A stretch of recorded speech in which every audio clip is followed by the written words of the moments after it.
guy. I got so much motherfucking design on right now. Bring it down, bring it back, make it clap. I got three old thoughts, new blow. Bitches on my line, and you know Permandian Sumur Panjang Hila-Hila di Kecamatan Bontotiro, Kabupaten Bulukumba, menjadi salah satu jejak perjalanan syiar Islam yang dilakukan Maulana Khatib Bungsu yang bergelar Datuk Tiro pada sekitar abad ke-17. Konon, Sumur Panjang adalah salah satu bukti ketika Datuk Tiro membutuhkan air wudhu, maka dengan tongkatnya yang ditancapkan memancarlah air dari dalam tanah. Sumur Panjang banyak pengunjung dipercaya memiliki berkah. Sumur Panjang sampai saat ini eksis sebagai salah satu objek wisata di Kabupaten Bulukumba dan setiap hari terutama Sabtu dan Minggu dipenuhi pengunjung dari beberapa tempat.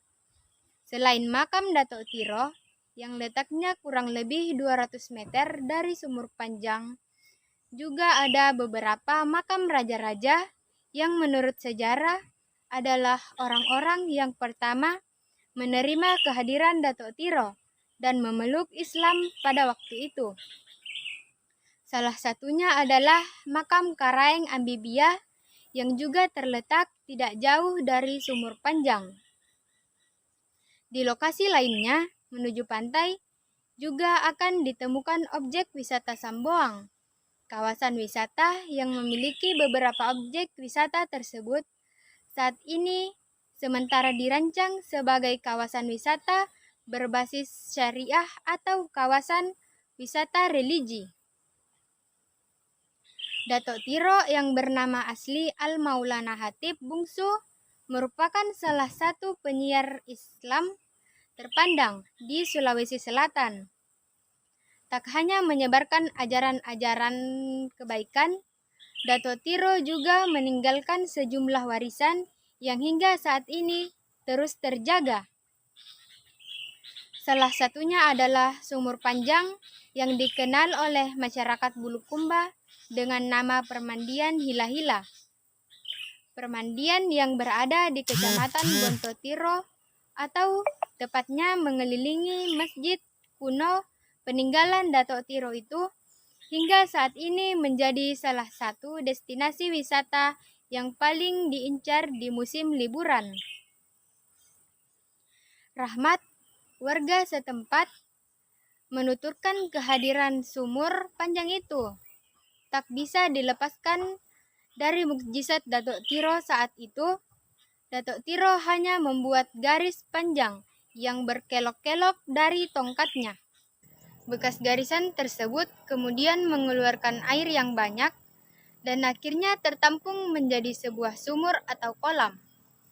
Dahulunya, kata Rahmat, sumur itu kemudian dijadikan oleh jamaah untuk berwudu. Seiring waktu berjalan, masjid kuno peninggalan Datuk Tiro yang bernama Masjid Nurul Hilal Datuk Tiro kini sudah memiliki keran air yang bersumber airnya dari sumur tersebut. Pengunjung ramai ke kolam ini jika musim liburan. Ada yang sekedar liburan menikmati dinginnya air kolam, bahkan ada juga yang membawa pulang air dari kolam tersebut dengan menaruhnya di wadah botol. Katanya, airnya mau dijadikan obat penyembuh dari penyakit. Selain keberadaan sumur atau kolam panjang yang dikenal dengan sebutan kolam Hila-Hila, sekitar 100 meter dari lokasi juga terdapat makam Datuk Tiro yang tak kalah ramainya dikunjungi oleh wisatawan. Ketika tiba di Kecamatan Bontotiro, kebanyakan masyarakat pengunjung itu lebih awal berziarah ke makam Datuk Tiro. Setelah itu, mereka ke kolam Hila-Hila untuk berendam, katanya sekaligus pembersihan diri. Desa Bira merupakan salah satu desa berada di bagian timur selatan kota Bulukumba. Dengan jarak tempuh kurang lebih 40 km dari kota Bulukumba, 13 km dari ibu kota kecamatan, dan merupakan desa pariwisata andalan kota Bulukumba.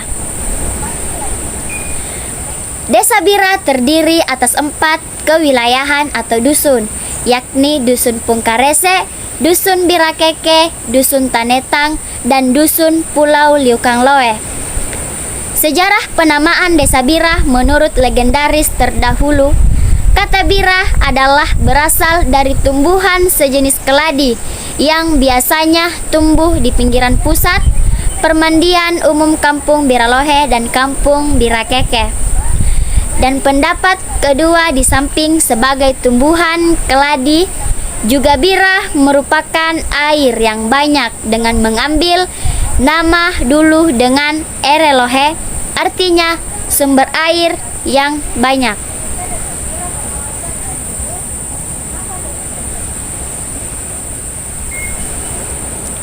Di samping itu, Desa Bira adalah desa pesisir. 75% daratannya dikelilingi oleh pantai. Tentunya banyak penduduk Bira yang bergelut sebagai nelayan dan karyawan swasta yang berprofesi sebagai pelaut ulung, pedagang dengan perahu pinisi dan jasa pariwisata andalan Kabupaten Bulukumba, serta menjadi pusat pemerintahan distrik Bira pada waktu itu yang meliputi Ara, Bira, dan Lemo-Lemo. 3 kampung ini menurut sejarah pembangunan Desa Bira tidak dapat dipisahkan karena saling terkait dalam hal membangun sebuah perahu pinisi. Berikut gambaran tentang sejarah perkembangan desa ini. Pada tahun 1810 sampai 1922, pada masa pemerintahan ini belum merujuk pada peraturan yang baku, selalu berubah menyesuaikan dengan kondisi yang ada.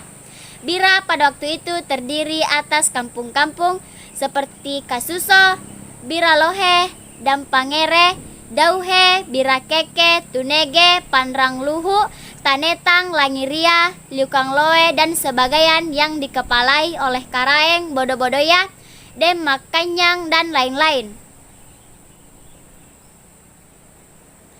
Pada tahun 1942 sampai 1953, Kampung Bira berubah menjadi Distrik Bira atau Desa Gaya Lama yang pertama kalinya dikepalai oleh Andi Mulia Deng Raja, kemudian digantikan oleh Undu Deng Patunru, kemudian digantikan oleh Nape Deng Matikno, Andi Muhammad Ahmad, Andi Muhammad Ramli. Dalam pemerintahannya terdiri dari beberapa kampung, yaitu Kampung Kasuso dikepalai oleh Bandu, Kampung Dauhe, Kampung Tunege, Kampung Dangke, Kampung Pungkarese, Kampung Birakeke, Kampung Tanetang dikepalai oleh Abdul Khalik, dan Kampung Liukangloe yang dikepalai oleh Sanang. Setelah pergantian kepala distrik yang terakhir oleh pemerintah Kabupaten Bulukumba menunjuk Andi Ahyat Patunru sebagai pejabat. Pada tahun 1953 sampai 1963, periode Desa Gaya Baru. Periode ini adalah peralihan dari Desa Gaya Lama menjadi Desa Gaya Baru, yang pada saat itu masih dijabat oleh Andi Ahyat Patunru yang terdiri dari 3 lingkungan, yaitu lingkungan Darubiah, lingkungan Birakas, dan lingkungan Bira Tangloe, dan sekretarisnya adalah Muhammad Saleh. Tahun 1963 sampai 1970 sesuai dengan peraturan pemerintahan pusat yang menghendaki adanya keseragaman administrasi pemerintahan, Distrik Bira akhirnya diubah menjadi Desa Bira. Saat itu dari 3 lingkungan menjadi 4 kampung atau dusun, diantaranya Dusun Pungkarese, Dusun Birakeke, Dusun Tanetang, Dusun Pulau Liukangloe. Kepala desa pertama adalah Andi Muhammad Said Banawa dan sekretarisnya adalah Andi Lawing Amral. Pada tahun 1970 sampai 1979, Kepala Desa Andi Said Banawa yang sangat menjabat beberapa periode, pada akhir jabatannya digantikan oleh Andi Hajina Said dengan sekretarisnya adalah Andi Lawang Amral. Pada tahun 1984 sampai 2001, Kepala Desa dijabat oleh Andi Amiruddin Said, SK nomor 14/1984, tanggal 25 Januari 1984, dan periode kedua SK nomor 178/1993, tanggal 10 Agustus 1993, menggantikan saudari Andi Hajinah Said, orang tua Andi Amiruddin Said, selama kurang lebih 2 periode. Kepemimpinan beliau yang terdiri dari 4 dusun, yaitu Dusun Pulan Liukan Loe, dijabat oleh Sinyo.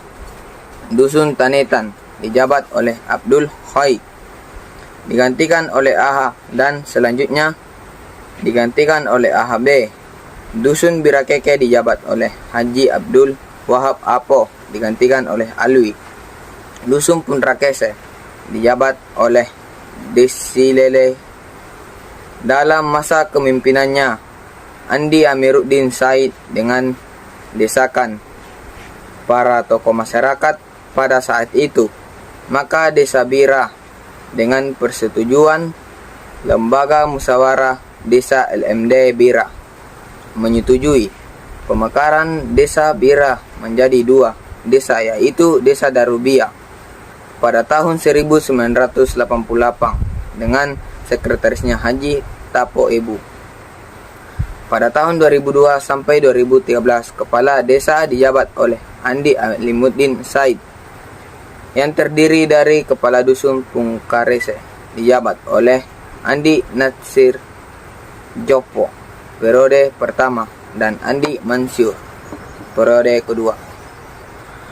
Kepala Dusun Birakeke dijabat oleh Nur Hayung periode pertama, dan pejabat dusun periode 2 dijabat oleh Syamsuddin. Kepala Dusun Tanetan periode pertama dijabat oleh Dahri melalui sistem pemilihan langsung. Kepala Dusun terpilih dengan masa jabatannya kurang lebih 1 tahun, memilih mengundurkan diri dari jabatannya dan dijabat oleh Kepala Desa Bira selaku PLT Kepala Dusun Tanetang sampai batas akhir periode pertama kepemimpinannya. Dusun Pulau Liukan Loe dijabat oleh Sinyo, dan periode kedua dijabat oleh Muhammad Jafar sampai sekarang, dan sekretaris Desa Bira yang menjabat 2 periode ini adalah Pla Desti Raja Cece. Pada tahun 2013 sampai 2019, Kepala Desa dijabat oleh Andi Wahidah SAG, Sekretaris Pla Desti Raja Cece, dan dibantu oleh perangkat desa terdiri dari Kepala Kewilayahan Pulau Liukan Loe dijabat oleh Muhammad Sukardi. Kepala Kewilayahan Tanetan dijabat oleh Dahri. Kepala Kewilayahan Birakeke dijabat oleh Syamsuddin, dan Kepala Kewilayahan Pungkarese dijabat oleh Sugiyati. Kasih Pemerintahan dijabat oleh Suparman. Kasih Kesejahteraan dijabat oleh Ismatekne. Kasih Pelayanan dijabat oleh Laura Listiani. SPD Kaur Umum dan Tata Usaha dijabat oleh Andi Atyana Amral. Kaur Keluarga dijabat oleh Mas Nadi, dan Kaur Perencanaan dijabat oleh Muhadi, SPD. Semoga Allah memberkati kita semua, ditambah oleh staf pembantu Syahruddin. Pada tahun 2019 sampai 2020, setelah masa jabatan Kepala Desa Bira Andi Wahidah SAG berakhir bulan Oktober 2019, maka dijabatlah oleh Pla Desti Raja Cece SPD sampai April 2020 atas usulan BPD Desa Bira ke Bupati Bulukumba melalui camat dengan surat keputusan nomor 188 45 sampai 609 sampai 2019 tanggal 28 Oktober 2019 sekaligus sebagai sekretaris desa atas ke Bupati Bulukumba melalui Camat Bonto Bahari untuk ditetapkan dengan keputusan sesuai keputusan Bupati Bulukumba nomor 188/45 pada tahun 2021 sampai 2026 sesuai keputusan Bupati Bulukumba nomor 188/45 sampai 236 tahun 2020 tanggal 3 April 2020 dan hasil pemilihan Kepala Desa Bira, maka Kepala Desa Bira dijabat oleh Saudara Murlawa SS selaku Kepala Desa terpilih pada tanggal 5 Maret 2020 dengan Sekretaris Desa Plades Siraja Cece. Di tengah-tengah maraknya aksi pembalapan liar oleh oknum-oknum tak bertanggung jawab, akhir-akhir ini melihat praktek hidup suku Kajang atau yang juga disebut masyarakat adat Amatoa dalam melestarikan kawasan hutannya seolah-olah memberi secercah harapan baik kelestarian lingkungan alam. Masyarakat adat Amatoa yang hidup di Kabupaten Bulukumba, Sulawesi Selatan mengelola sumber daya hutan secara lestari. Meskipun secara geografis wilayahnya tidak jauh, sekitar 50 km dari pusat kegiatan ekonomi dan pemerintahan Kabupaten Bulukumba. Hal ini disebabkan oleh hubungan masyarakat adat dengan lingkungan hutannya, didasari atas pandangan hidup yang arif, yaitu memperlakukan hutan seperti seorang ibu yang harus dihormati dan dilindungi. Secara geografis dan administratif, masyarakat adat Kajang terbagi atas Kajang dalam dan Kajang luar. Masyarakat adat Kajang dalam tersebar di beberapa desa, antara lain Desa Tanah Toa, Bonto Baji, Maleleng, Panti Roang, Batu Nilamung, dan sebagian wilayah Desa Tambangan. Kawasan masyarakat adat Kajang dalam secara keseluruhan berbatasan dengan Tuli di sebelah utara, dengan Limba di sebelah timur, dengan Sepa di sebelah selatan, dan dengan Doro di sebelah barat. Sedangkan Kajang luar tersebar di hampir seluruh kecamatan Kajang dan beberapa desa di wilayah Kecamatan Bulukumba, diantaranya Desa Jojolo, Desa Tibona, Desa Bonto Minasa, dan Desa Batulohe.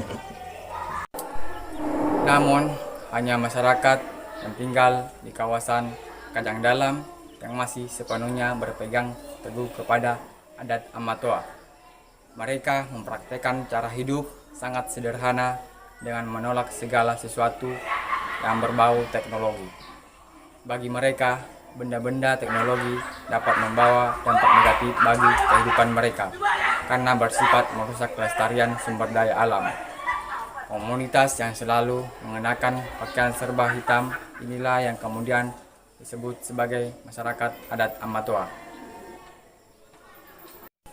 Masyarakat Amatoa mempraktikkan sebuah agama adat yang disebut dengan patuntung.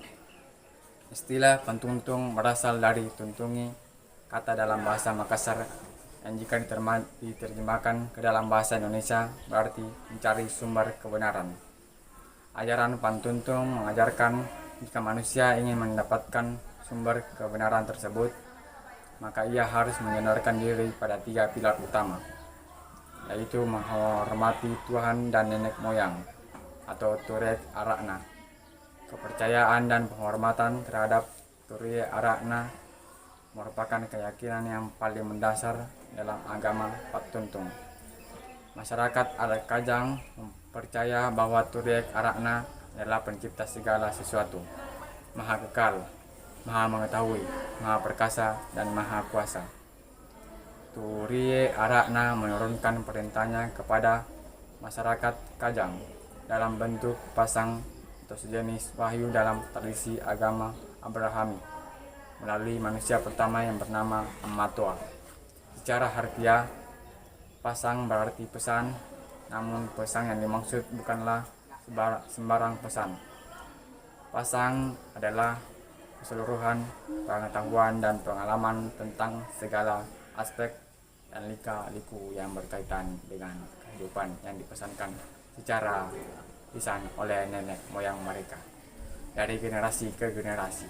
Pesan tersebut wajib ditatati, dipatuhi dan dilaksanakan oleh masyarakat adat Amatoa. Jika masyarakat melanggar pasang, maka akan terjadi hal-hal buruk yang tidak diinginkan.